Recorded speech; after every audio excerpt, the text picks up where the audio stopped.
Hello नमस्कार, मेरा नाम है आरजे राज। आप देख रहे हैं 1680th episode of Nagpur most happening Facebook live show, जिसका नाम है राज की बात। हेल्थ के साथ जान है तो जान है, ये सबने सब मानते हैं, लेकिन जब बात आती है अपनी ही जान की परवाह करने की तो लोग कहीं ना कहीं भूल जाते हैं, है ना। लोगों को जहन में ये रहता है कि मैं कुछ ऐसा करूं इन करियर इन लाइफ जिसके बाद लोग मुझे हमेशा याद करें। और भी एक तरीका है जिससे लोग आपको याद कर सकते हैं, वो तरीके के ऊपर में हम आज बात करेंगे। बिकॉज आज दुनिया मना रही है 13वां ऑर्गन डोनेशन डे, जो अपने आप में एक मिसाल कायम कर रहा है उनके लिए। उन्हें याद किया जा रहा है जो ऑर्गन डोनेशन करते हैं। ऑर्गन डोनेशन कैसे होता है, इसे पूरी तरीके से समझने के लिए आज हमारे साथ है नागपुर शहर का जो हॉस्पिटल है, नागपुर का जो हॉस्पिटल है वो है ऑरेंज सिटी हॉस्पिटल, है ना। बिल्कुल खामरा स्क्वायर पर है orange city hospital. Orange city hospital की ट्रांसप्लांट कोऑर्डिनेटर है हमारे साथ मिसेज मंजरी दामले मैम। मैम नमस्कार। मैम स्वागत आपका राज की बात में। मैम सबसे पहले तो मैं उन सभी लोगों की तरफ से आपको धन्यवाद करता हूं जो कभी जिंदगी में आए नहीं आपके पास ये कहने के लिए कि मैम धन्यवाद, आप ऑर्गन डोनेशन का जो पूरा ड्राइव है वो कई वर्षों से बड़ा सक्सेसफुली चलाती हैं एट ऑरेंज सिटी हॉस्पिटल। कई सारे लोगों को दिल मिला है, किडनी मिली है, लिवर मिला है, आंखें मिली हैं, और आज तक उनको शायद पता भी नहीं कि उनको किसकी आंखें और किसका दिल और किसका किडनी मिला है, जिनसे आज उनकी जीवन उनका जीवन इतना बढ़िया चल रहा है ना। मैम ऑर्गन डोनेशन को सबसे पहले कैसे समझे मैम, प्लीज आप समझाएं। ऑर्गन डोनेशन डे पहले क्यों मनाया जाता है? एक्चुअली ये ऑर्गन डोनेशन या हम बोल सकते हैं ऑर्गन ट्रांसप्लांट, इसका प्रसार होना बहुत बहुत जरूरी है जी। क्योंकि कहीं भी लोगों के मन में इसके बारे में इतनी बहुत नाराजगी या गैर ये है कि उसके लिए उनका ये प्रचार होना बहुत जरूरी है। जन जागृति, यही उद्देश्य ऑर्गन डोनेशन डे मनाया जाता है। इसमें हम लोग एक कर सकते हैं, हम ऑर्गन डोनर कार्ड खुद का बना सकते हैं कि ब्रेन डेड अगर मैं होता हूँ या किसी भी कारणवश कुछ भी मुझे होता है तो मेरे अवयव दान किए जाए करके डोनर कार्ड प्रतिज्ञा पत्र हम करके वो अपने जेब में रख सकते हैं।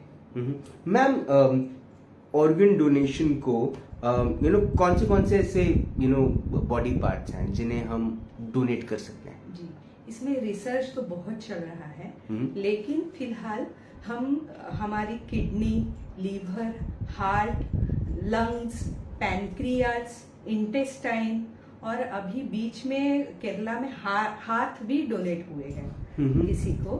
उसके सिवा हमारे मरणोपरांत हमारे टिश्यू भी हम लोग डोनेट कर सकते हैं। उसमें आई यानी कॉर्निया और स्किन का जिक्र मैं करूंगी। ये हम लोग इतने सारे ऑर्गन हम डोनेट कर सकते हैं। मैम अंगदान, ऑर्गन डोनेशन क्यों करना चाहिए? जी, इसके लिए मैं कहूंगी कि आजकल बीमारियां तो आप लोग देख ही रहे हैं, बहुत ज्यादा बढ़ रही है जी।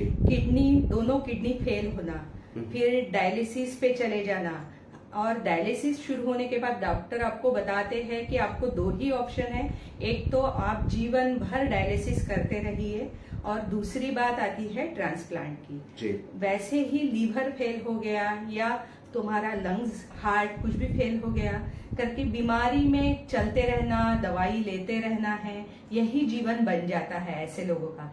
ऐसी वेटिंग लिस्ट बहुत बड़ी है। ये वेटिंग लिस्ट को कम करने के लिए अगर मैं मेरा अवयव का दान करने का प्रतिज्ञा लेती हूँ तो वो सबको यूजफुल होगा। मैम कोई फॉर्मेलिटी, कोई रजिस्ट्रेशन होता है ऑर्गन डोनेशन के लिए? इसके लिए रजिस्ट्रेशन के लिए गवर्नमेंट ऑफ इंडिया ने आजकल सोशल मीडिया ही सबका यूजफुल ये हुआ है जी। तो उसके थ्रू रजिस्ट्रेशन करने का बहुत अच्छा चांस दिया है। उन्होंने नेशनल लेवल पे नोटो करके एक वेबसाइट है, रोटो सोटो करके स्टेट लेवल की वेबसाइट है। नोटो मतलब national organ transplant and tissue organisation या नेशनल ऑर्गेनाइजेशन ऑफ ट्रांसप्लांट, ऐसा उसका नाम है। उसके थ्रू भी आपको रजिस्टर करा सकते हैं या और फिर उन लोग आपको कार्ड घर में भेजते हैं या एक प्रिंट करने के लिए पीडीएफ कार्ड देते हैं, वो प्रिंट करके आप आपके जेब में रख सकते हैं। Ma'am organ donation and transplant के कितने प्रकार होते हैं?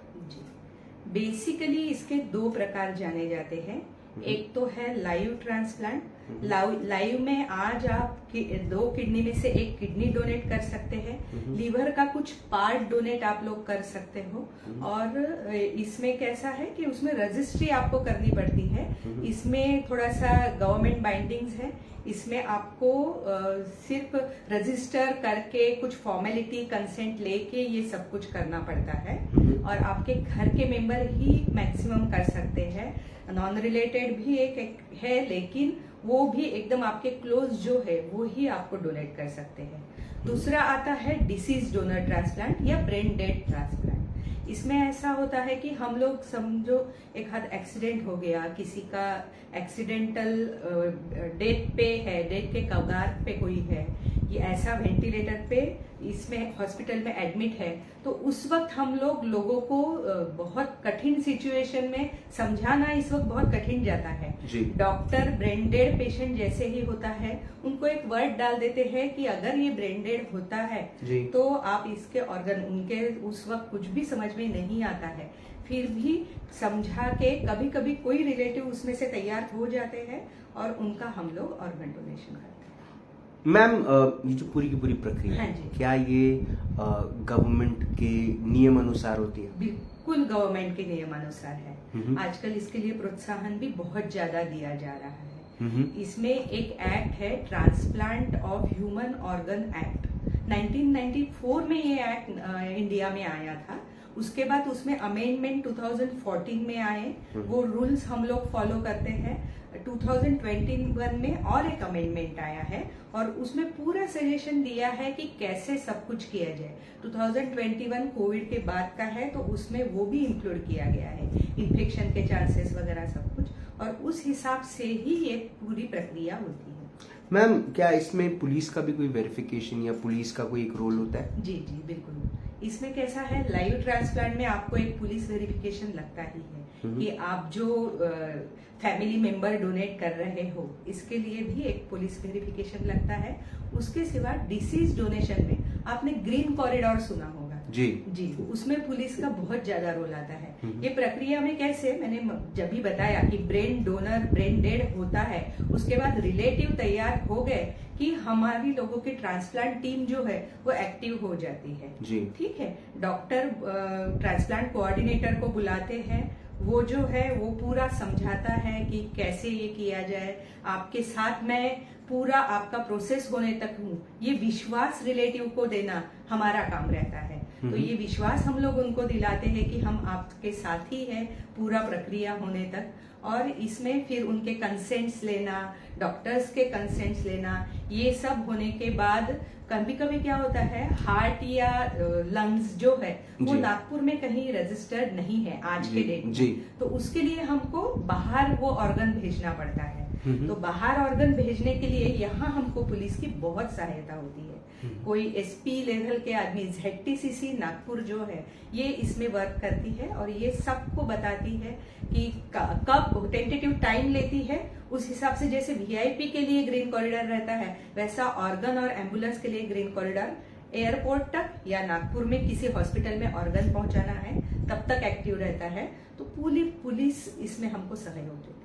मैम, आपकी भूमिका ये जो ट्रांसप्लांट कोऑर्डिनेटर की जो भूमिका है, ये क्या भूमिका है मैम? एक्चुअली देखा जाए तो ये ट्रांसप्लांट कोऑर्डिनेटर पीछे एक्ट करने वाला एक ये है कि जो पूरा करता रहता है, जो आज पहली बार सामने आया है। हाँ जी जी ये पूरा हम लोग पीछे से करते रहते हैं। कैसे, मैं जब भी आपको बताई कि ब्रेन डेड पेशेंट है करके डॉक्टर ने बता दिया एक बार कि रिलेटिव के साथ पूरा उनके साथ रहना। कभी कभी डॉक्टर जो बोलते हैं वो उनको बातें समझ में नहीं आती, क्योंकि उनका एजुकेशन लेवल के हिसाब से वो समझाते हैं। फिर हम लोग उनकी सरल भाषा में उनको आपके पेशेंट का, आपके जो करीबी रिश्तेदार है जो ब्रेन डेड हुआ है, उनका क्या होने वाला है, वो पूरा हम लोग उनको समझाते हैं। और समझाने के बाद फिर उनके साथ उसी वक्त तक रहना पड़ता है जब तक हम लोग उनके तरफ बॉडी हैंड ओवर नहीं करते। जो बोलने के लिए बहुत हमको भी तकलीफ होता है। हमारे यानी ट्रांसप्लांट कोऑर्डिनेटर कभी उनके साथ रहते रहते इमोशनल भी हो जाता है, लेकिन उनके साथ एक्ट करते करते ये धीरे धीरे उनकी भावना समझ के उसके बाद उनको जो समाधान मिलने वाला है कि एक ऑर्गन मेरे रिश्तेदार ने जो दिया है वो कितना यूजफुल हुआ है, ये देख के उनका जो समाधान मिलने वाला है, इसके लिए उनके साथ हम लोग रहते हैं। उसके बाद भी हम लोग उनसे कांटेक्ट में रहते हैं। और वैसे ही रेसिपिएंट के साइड में भी ये चीज आती है। रेसिपिएंट जो रहता है ट्रांसप्लांट का, उसके साथ भी हमको रहना पड़ता है, क्योंकि उनको भी अलग दुविधा रहती है कि मेरा ऑर्गन कैसा रहेगा, आगे चल के मुझे तकलीफ तो नहीं होगा ये चीज का, ये सब दुविधा में वो रहते हैं। तो उनके साथ भी एक ट्रांसप्लांट कोऑर्डिनेटर रजिस्ट्रेशन प्रोसेस से ट्रांसप्लांट होने तक, बाद में भी उनके लाइफ में कुछ अड़चने आती है तो उसके लिए उनके साथ रहता है। मैम अड़चन, इसी पे तो सवाल है अगला, चैलेंजेस क्या क्या आते हैं मैम? हाँ जी, चैलेंजेस देखा जाए तो ब्रेन डेड होने के बाद कभी कभी रिलेटिव बिल्कुल तैयार नहीं रहते, और ये एक्ट में भी दिया है, अगर रिलेटिव तैयार नहीं होते हैं तो हमको वहीं पे प्रोसेस रुकाना है। ज्यादा फोर्स करके हम लोग ये चीज करते नहीं है। हमको मालूम है ये सत्कर्म है, सब कुछ अच्छे के लिए किया जा रहा है, ये हमको मालूम है, लेकिन सामने वाले को इसके बारे में कुछ भी जानकारी नहीं है। तो वो जो है वो इसमें रहता है कि ये कुछ तो भी हॉस्पिटल गलत इसमें कर रहा है, तो हम लोग उसी वक्त रुक जाते हैं। हम लगे तो उनको बाद में ये सब चीज समझ में आएगी, वो पब्लिक अवेयरनेस होगा उनके लिए, ये समझ के हम लोग वहीं पे स्टॉप हो जाते हैं जब ब्रेन डेड होता है तब। दूसरे सिवा चैलेंजेस, यानी ये रेसिपिएंट साइड में चैलेंजेस कभी कभी आते हैं। उन लोगों का मॉरल बहुत बूस्टअप करना पड़ता है, उनको तैयार करना पड़ता है कि भैया आप अच्छे से रेडी हो जाओ ये, और फाइनेंशियल भी कभी कभी ये रहता है, तो वो भी सपोर्ट देना पड़ता है उनको, डोनेशन के कोई हो तो उसके through. Ma'am orange city hospital पिछले 25 वर्षों से ये एक कोशिश कर रहा है। हाँ जी। डॉक्टर विद्या नायर के साथ जब पहला इंटरव्यू हुआ था मेरा, उन्होंने बताया था कि ऑरेंज सिटी हॉस्पिटल के गठन के पीछे भी एक बहुत बड़ी कहानी है ना, जो नायर परिवार ने, उदय भास्कर नायर सर ने शुरुआत की, उसके पीछे एक कहानी है। मैम ऑर्गन डोनेशन एक बड़ा इम्पोर्टेंट सब्जेक्ट, एक बड़ा दिल का करीब सब्जेक्ट ऑरेंज सिटी हॉस्पिटल के लिए। मैम क्या योगदान देखती हैं आप ऑरेंज सिटी हॉस्पिटल का ऑर्गन डोनेशन को लेकर? मेरे को लगता है गत 20 साल से कंटिन्यू हर साल एक ट्रांसप्लांट, 2 ट्रांसप्लांट, 3 ट्रांसप्लांट या 10-15 ट्रांसप्लांट ऐसा करने वाला ये एकमात्र हॉस्पिटल है। इसमें 2003 में पहला लाइव ट्रांसप्लांट हुआ था ऑरेंज सिटी हॉस्पिटल में। उसके बाद 2014 में डिसीज डोनर ट्रांसप्लांट, पहले यानी डिसीज डोनर, यहाँ पे ब्रेन डेड पहला जो हुआ था वो 2014 में। उसके बाद ये मैं ग्रीन कॉरिडोर वगैरह आपको जो बताई, वो 15, 16 और 17 में फर्स्ट ग्रीन कॉरिडोर टिल ये एयरपोर्ट, यानी वहां से फ्लाई किया ऑर्गन ने वगैरह, वो जो है वो प्रयास भी पहली बार यहाँ पे 2017 में हुआ था। उसके बाद अभी कोविड के सिचुएशन में थोड़ा सा नागपुर में कम हो गए थे ट्रांसप्लांट। ऑफकोर्स हर एक ही चीज में प्लान चीजें जो है वो कम हो गई थी। तो 2020 में दिसंबर में पहली बार डिसीज डोनेशन जो है वो भी नागपुर में हुआ था। ये ऐसी जर्नी है कि ऑरेंज सिटी हॉस्पिटल हमेशा इसको सपोर्ट करता आ रहा है। मल्टी स्पेशलिटी हॉस्पिटल है, ट्रॉमा केयर है, तो यहाँ केसेस तो उस हिसाब से आते ही रहते हैं। तो हम लोगों का ऑरेंज सिटी हॉस्पिटल का इसको पूरा सहयोग है। मैम वन मैसेज जो आज स्वस्थ हैं, जिंदा हैं, घर पर हैं और आपका शो देखने वाले हैं, मैम उन्हें क्या कहना चाहती हैं आप? हाँ जी, मैं इसके बारे में कहना चाहूंगी, आज ऑर्गन डोनेशन डे का उपलक्ष्य है। इस बारे में अपनी भारतीय संस्कृति अपने को हमेशा दान का महत्व समझाती रहती है। दधीची ऋषि की एक स्टोरी है कि उन्होंने पुराण में की इंद्र के वज्र के लिए उन्होंने अपनी अस्थियां दी थी। तब से ये चलता आ रहा है। हिंदू धर्म में नहीं, मुस्लिम या कोई भी धर्म आप लो, बौद्ध धर्म लो, उसमें भी दान का महत्व तो है ही जी। ठीक है, हम लोग डोनेशन करके कुछ पैसा देते हैं, उसका हमको अलग महत्व लगता है, लेकिन ऐसा देने के बाद जो सामने वाला रेसिपिएंट है उसके चेहरे का हम लोग जब आनंद देखते हैं बहुत अपने को अच्छा लगता है। हम लोग जब रेसिपिएंट के व्यूज शेयर करते ना तब हमको ये सब चीजें दिखती है। तो इसीलिए मैं संदेश करके एक ही देना चाहूंगी, आज के दिन आप सभी ऑर्गन डोनेशन डे के लिए अपना प्लेज करें कि मैं मेरा ऑर्गन कम से कम मैं आई डोनेशन तो भी मेरा होना चाहिए, इसके लिए मैं प्रयास जरूर से करूंगा। अच्छा, कभी कभी क्या होता है कि डेड होने के बाद ये सिचुएशन अपने हाथ में नहीं रहता है, ये सब अपने रिलेटिव के हाथ में रहता है। तो हम अगर ऑर्गन डोनेशन का प्रतिज्ञा भी लेते हैं, ये सब चीजें अपने रिलेटिव को भी बताना चाहिए, क्योंकि कभी कभी ऐसी बहुत सिचुएशन होती है कि रिलेटिव को ये चीजें मालूम ही नहीं रहती मैंने ये किया था करके। तो ये उनको भी बता के रखना चाहिए, क्योंकि उनका कंसेंट उस वक्त सबसे जरूरी होता है। मैम, आज वर्ल्ड ऑर्गन डोनेशन डे पर हर साल जो आप पिछले 20 वर्षों से आप ये काम करते आए हैं, उसके लिए पहले तो आपको शुभकामनाएं। मैम, लोग अभी से यही तय करते हैं कि मरने के बाद मुझे कहाँ जाना है, ये तो तय कर लेते हैं कि स्वर्ग जाना है, नर्क जाना है। हमारे यहाँ तो जनरली यही बात होती है साधारण रूप से। लेकिन मैम, मुझे ऐसा लगता है कि ईश्वर ने वो स्पेशल स्थान उनको दिया होगा जो इस किस्म का काम करते हैं, और आप उसको पूरा कोऑर्डिनेट करती हैं। उसके लिए आपको बहुत बहुत शुभकामनाएं। आपकी बात सब तक पहुंचे, यही कोशिश राज की बात की भी रहेगी कि आपकी बात लोगों तक पहुंचे। आपने अपना वक्त दिया, आपने हमें ऑर्गन डोनेशन के बारे में इतनी सारी बातें बताई, उसके लिए बहुत बहुत धन्यवाद। Thank you so much. Thank you. वचन हमारे यहाँ एक बहुत बड़ी भूमिका प्ले करता है। हमारे यहाँ कमिटमेंट, प्रॉमिस, है ना। जब हम छोटे थे, आप याद कीजिएगा, जब हम छोटे थे और हम किसी को कोई बात कह रहे थे तो कहते थे, और वो अगर बात को सच उसको चाहिए था कि ये सच बोल रहा है, तो वो बोलता था कि मदर प्रॉमिस बोल, तो हम बोलते थे मदर प्रॉमिस। ये प्रॉमिस का, ये कमिटमेंट का, ये वचन का हमारे देश में, हमारी संस्कृति में एक बहुत अहम रोल है। आप देखिए, शादी के भी 7 वचन होते हैं। 7 आप जब फेरे लेते हैं तब आप हर फेरे में एक वचन लेते हैं, मतलब एक प्रॉमिस करते हैं, एक कमिटमेंट देते हैं। लेकिन कई सारे ऐसे कमिटमेंट्स, कई सारे ऐसे वचन होते हैं जो अनसेड होते हैं। जैसे कि कोई पति अपनी पत्नी के साथ धोखा नहीं करेगा, कोई पत्नी अपने पति के साथ धोखा नहीं करेगी, कोई बेटा अपने माता पिता के साथ गलत नहीं करेगा, कोई माता पिता अपने बच्चों के साथ गलत नहीं करेंगे, क्योंकि दिन के आखिरी में तकलीफ तो होगी, है ना।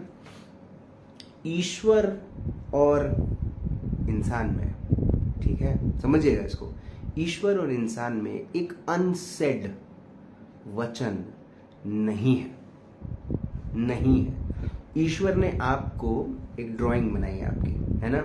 सर बनाया, कंधे बनाए, पेट बनाया, टांगे बनाई, पूरे बॉडी के पार्ट्स उसमें बराबर डाले, और उसको एक माँ के पीठ में एक आशीर्वाद स्वरूप दे दिया। साइंटिफिकली टॉकिंग, प्रेगनेंसी हुई, 9 महीने का एक ड्यूरेशन हुआ, और उसके बाद डिलीवरी हुई, बच्चा पैदा हुआ, बच्चा स्वस्थ हुआ, बच्चा बच्ची जो भी है।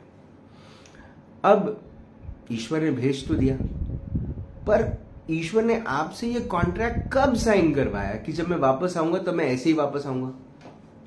क्योंकि आप या गड़ा दिए जाओगे या आप जला दिए जाओगे, तो फिर तो आप पूरे वैसे आए नहीं जैसे आपको भेजा गया था।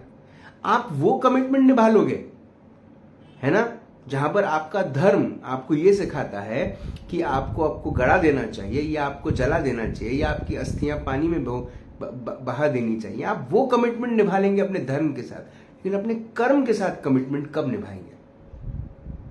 और हम हमेशा कहते हैं कर्म ही सब कुछ है, और हर ग्रंथ कहता है कि कर्म ही सब कुछ है। हर कौन सा ऐसा ग्रंथ जो कहता है धर्म ही सब कुछ है? हर ग्रंथ कहता है कर्म ही सब कुछ है।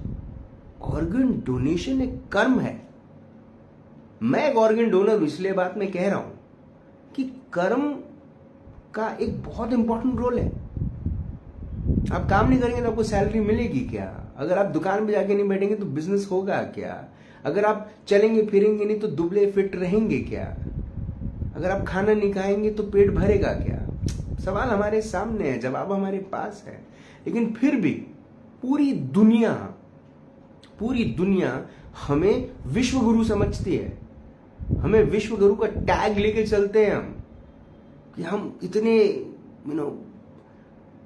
प्रगतिशील देश हैं और एक प्रगति की राह पर चल रहे हैं। हमारा ज्ञान जो है वो पूरी दुनिया तक पहुंचना चाहिए, लेकिन हम खुद कितने अज्ञानी हैं। एक सरल बात हमें समझ में क्यों नहीं आती? दुनिया में लेके आए हैं क्या, दुनिया से लेके जाएंगे क्या? ये सवाल नहीं है। सवाल ये है कि जब जाएंगे तो तुमको याद आएंगे क्या? क्या हम करेंगे कुछ ऐसा काम कि हमारे जाने के बाद दुनिया लेगी हमारा नाम? 391 साल हो गए हैं ताजमहल को बने। लोग उसे मॉन्यूमेंट कहते हैं, लेकिन हकीकत में वो एक मजार है।